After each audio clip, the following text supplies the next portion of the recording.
जयराम महतो अकेले काफी है रे। अरे बोका, हम विधायक की जेब में रखे रे। मिलिए अब एक ऐसे विधायक से जो हैं तो विधायक, है तो माननीय, लेकिन उनके आचरण और आव भाव ऐसे नहीं हैं। हम बात कर रहे हैं डुमरी के विधायक जयराम महतो की। युवा विधायक हैं, जाहिर है उनमें जोश होना भी चाहिए, लेकिन हर जगह अपने जोशो खरोश का प्रदर्शन करना, धमकी देना, ये भी उचित नहीं है। ये लोकतंत्र है और सबको इस लोकतंत्र में बराबर सम्मान से जीने का अधिकार है। आपने हाल फिलहाल विधानसभा सत्र के दौरान पत्रकारों को भी उंगली दिखाते हुए दृश्य उनके देखे होंगे।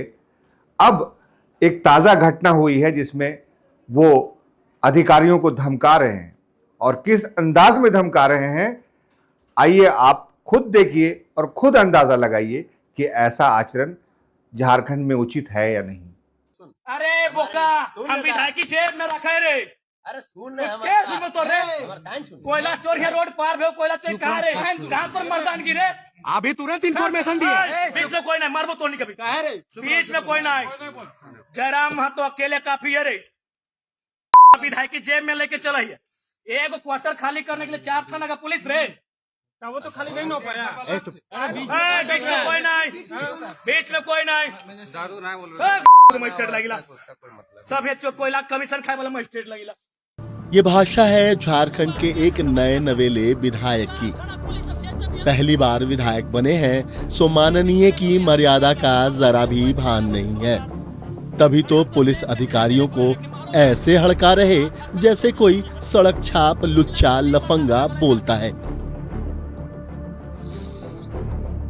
एक क्वार्टर के लिए तुम लोग 4 थाना का पुलिस लेके आया है।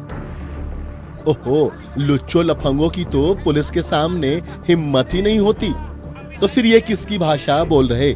अरे हाँ, अब समझ में आई बात। रोड पार भे कोयला चोर कहाँ रे? कहाँ पर मर्दानगी रे? अभी तुरंत इन्फॉर्मेशन दिए। बीच में कोई नहीं, मारबो तो नहीं कभी। बीच में कोई नहीं। जयराम महतो अकेले काफी है रे।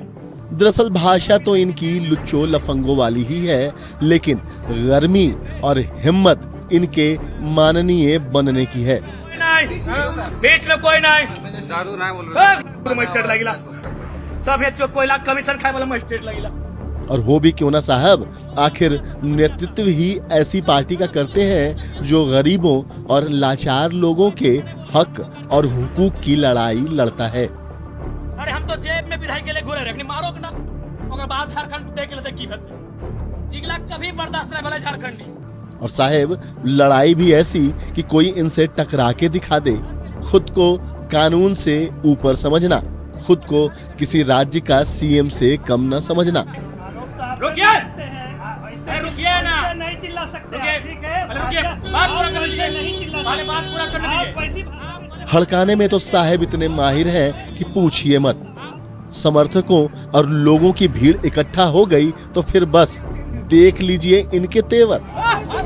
पीछे चला जाइए, पीछे बढ़िया रास्ता है, आगे जाने नहीं देंगे। हमारा कार्यक्रम पहले से है और बंदूक के जोर पे तो बिल्कुल भी नहीं। बदजुबानी और बदतमीजी तो इनके खून में है मानो। ये हम नहीं कह रहे, ये इनकी हरकतों की तस्वीरें देखकर आप खुद कह उठेंगे, क्योंकि ये बीमारी ना इनकी बहुत पुरानी है। बंदूक अपना जेब में रखिए। हम भी कैंडिडेट हैं, हम 2 विधानसभा का और अपनी पार्टी का सीएम फेस का कैंडिडेट है। वो विधायक कैंडिडेट को पीछे जाने बोलिए। ऐसा कर करके ही ये लोगों की सिंपैथी और वाहवाही बटोरते हैं। किसी को भी गरिया देते हैं तो तालियों की गड़गड़ाहट शुरू हो जाती है। अभी तो शुरुआत है, आपके एक गुरूर को कुचलेंगे। ये बंदूक और तानाशाही के गुरूर को कुचलने के लिए जयराम महतो आया है। और वो भी ऐसी कि मानो किसी कलाकार को ऑस्कर अवार्ड दिया जा रहा हो। खैर, मर्यादा तो ये साहब भूल गए हैं, अपने पद की, अपने नाम की। एसपीडीसी को बुलाइए, पीएजी। तानाशाही नहीं चलेगा, लोकतंत्र में तानाशाही नहीं चलेगा। पीछे जाइए, पीछे बैठ जाइए, बैठ जाइए। लोकतंत्र में तानाशाही नहीं चलेगा। ओ पुलिस! लेकिन हम ये नहीं भूलेंगे क्योंकि आखिरकार साहब अब माननीय जो बन गए हैं, इसीलिए इनकी करतूतों पर नजर आप खुद ही डाल लीजिए। मत दिखाइए, बंदूक मत दिखाइए, बहुत माया खेपा है, बंदूक मत दिखाइए। Back back back. Anoop Singh का दबंगई नहीं चलेगा यहाँ, हमारा कार्यक्रम पहले से पीछे पीछे पीछे। ये तस्वीर है विधानसभा चुनाव के दौरान प्रचार की। तब जयराम महतो विधायक भी नहीं थे, वे सिर्फ एक प्रत्याशी के तौर पर चुनाव प्रचार कर रहे थे। इसी चुनाव प्रचार के दौरान उनके काफिले का सामना बेरमो के विधायक अनूप सिंह के काफिले से हो जाता है। बस फिर क्या था, जयराम ये भूल गए कि सामने वाली गाड़ी में एक माननीय बैठे हैं और हो गए शुरू। वे न सिर्फ विधायक को उनकी औकात बताने लगे, बल्कि पुलिस वालों को तो ऐसा हड़काया कि वे भी बेचारे नजर आने लगे। आगे तो जाने ही नहीं देंगे, हमारे बाप का झारखंड है, आपके बाप का नहीं है। ओए पुलिस, ओए पुलिस, बंदूक के जोर पे नहीं जाने देंगे, बंदूक अपना जेब में रखिए। हम भी कैंडिडेट हैं, हम दो विधानसभा का और अपनी पार्टी का सीएम फेस का कैंडिडेट है। वो विधायक कैंडिडेट को पीछे जाने बोलिए। हाँ बुलाइए, एसपीडीसी को बुलाइए, एसपीडीसी को बुलाओ, एसपीडीसी को बुलाइए, पीए जी। विधानसभा चुनाव का परिणाम आया और जयराम महतो ने चुनाव जीत लिया। अब वे विधायक बन चुके थे, लेकिन खुद को कभी सीएम से कम नहीं समझा। राज्य के सीएम भी कभी इस तरीके से बात नहीं करते, लेकिन जयराम तो इस राज्य के नहीं बल्कि खुद ही अपने समर्थकों के सीएम हैं। एक तो 10,000 रुपए घूस खा के बैठे हो और तुम इस टर्न में बात करोगे, इस टर्न में तुम बात करोगे। एक तो 10,000 रुपए घूस लिए हो। इस बार किसी मामले में गड़बड़ी की शिकायत मिली। समर्थकों और आम लोगों के बीच माननीय ने सरकारी कर्मचारी को फोन लगा दिया, लेकिन उनके तेवर देख आम लोग भी घबरा गए। माननीय साहब ने तो सरकारी कर्मचारी को विधायकी का तेवर दिखाकर पटक कर मारने की धमकी दी। जरा आप भी सुनिए पूरा वाकया। ए नाजिर, मारेंगे पटक के बोल दे रहे हैं, सुन लीजिए। क्या प्रॉब्लम, तुम विधायक से टर्न में बात करोगे? नाजिर हो कि प्रधानमंत्री हो? एक तो 10,000 रुपए घूस खा के बैठे हो और तुम इस टर्न में बात करोगे, इस टर्न में तुम बात करोगे। एक तो 10,000 रुपए घूस लिए हो। जयराम जब पहली बार विधानसभा पहुंचे तो नंगे पैर सीढ़ियों को प्रणाम किया, कहा ये मंदिर से कम नहीं। लेकिन कुछ ही घंटे बाद उसी सदन में पत्रकारों को हड़काने लगे।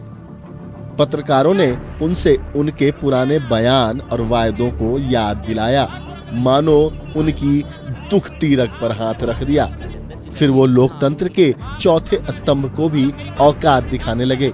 सुनिए शिवाजी, रुकिए अभी, रुकिए, रुकिए ना, नहीं चिल्ला सकते, ठीक है? पहले रुकिए, बात पूरा करने दीजिए, नहीं चिल्ला सकते। पहले बात पूरा करने दीजिए, आप वैसी भाषा आप पहले बात पूरा करने दीजिए, बात पूरा करने दीजिए, आप बात पहले पूरा करने दीजिए, वैसी भाषा सिराज जी पहले बात पूरा करने दीजिए। आप माननीय हैं, आप भी माननीय हैं, रुकिए पहले बात पूरा करने दीजिए, बात अब पूरा करने दीजिए। जब मेरी बात पूरा हुई, कहाँ से गुजारे आप वैसे नहीं पहले चिल्ला बात- सकते। आप यहाँ सदन के अंदर चिल्लाइए, यहाँ भी चिल्लाएंगे, कैमरों पे आपको ऐसे नहीं तकलीफ है, चिल्लाइए। हमारा इंटरव्यू मत लीजिए। अरे बोका, हम विधायक की जेब में रखा है रे, तो रे कोयला चोर है, रोड पार में कोयला चोरी। ताजा तरीन घटना है बुधवार की देर रात बेरमो की। दरअसल बेरमो के एक सीसीएल क्वार्टर में जयराम के समर्थकों ने कब्जा कर लिया। सूचना मिलने पर पुलिस मौके पर पहुंची और समर्थकों को बाहर करने लगी। समर्थकों ने इसकी सूचना अपने विधायक जी को दे दी। फिर क्या, देखते ही देखते जयराम महतो मौके पर पहुंच गए और फिर जो हुआ उसकी तस्वीरें ये खुद बयां कर रही हैं। कुछ गरम नहीं, कोयला चोर पकड़ भी हमारे संगे मार तो लगे। खबरदार, पकड़ भी, चल तैयार रही। अभी ना, अभी तो ये सब थोड़ी सेटिंग हो, हमें जब तक कोई हो कतरा मार तो लगे, हम देखे लेबो। क्वार्टर में कब्जा जमाए समर्थकों को बाहर निकालने और क्वार्टर को जेकेएलएम कार्यकर्ताओं से कब्जा मुक्त कराने में 4 थानों की पुलिस को आना पड़ा। लेकिन जयराम महतो के कारण पुलिस क्वार्टर को खाली नहीं करा पाई। पुलिस अधिकारियों को जिस अंदाज में विधायक जी ने हड़काया वो शर्मिंदा कर देने वाला था। अरे बोका, हम विधायक की जेब में रखा है रे, तो रे कोयला चोर है, रोड पार भे कोयला चोर कहाँ रे, कहाँ पर मर्दानगी रे? अभी तुरंत इन्फॉर्मेशन दिए। बीच में कोई नहीं, मारबो तो नहीं कभी। काहे रे? बीच में कोई नहीं, जयराम महतो अकेले काफी है रे। विधायक की जेब में लेके चला है, एक क्वार्टर खाली करने के लिए 4 थाना का पुलिस रे। वो तो खाली नहीं हो पाया। बीच में कोई नहीं, बीच में कोई नहीं। मजिस्ट्रेट लगिला सब है, कोयला कमीशन खाए वाला मजिस्ट्रेट लगिला। जयराम जी तो विधायकी को अपने पॉकेट में लेके घूमते हैं। ये हम नहीं बल्कि ये तो खुद ही कह रहे हैं। अरे बोका, हम विधायक की जेब में रखा है रे। पत्रकारों को भी गरियाने से बाज नहीं आते। रुकिए ना, नहीं चिल्ला सकते, रुकिए। ठीक है? अरे रुकिए, बात पूरा करने दीजिए। नहीं चिल्ला हमारे बात पूरा करने दीजिए। आप वैसी भाषा आप हमारे बात पूरा करने दीजिए। सरकारी कर्मचारियों को भी धौंस दिखा ही रहे हैं। पटक के बोल दे रहे हैं, सुन लीजिए। क्या प्रॉब्लम, तुम विधायक से सेक्टर में बात करोगे? नाजिर हो कि प्रधानमंत्री हो?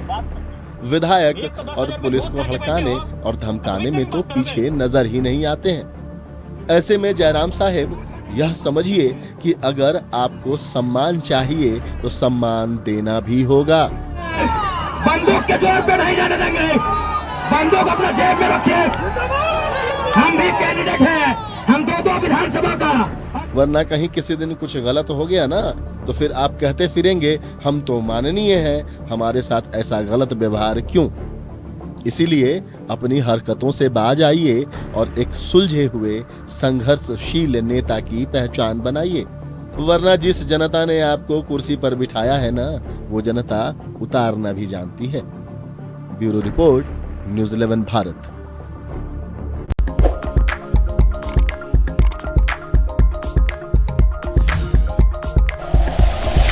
Like and share videos, subscribe करें हमारा चैनल और प्रेस करें बेल आइकॉन। न्यूज़ 11 भारत, सच है तो दिखेगा।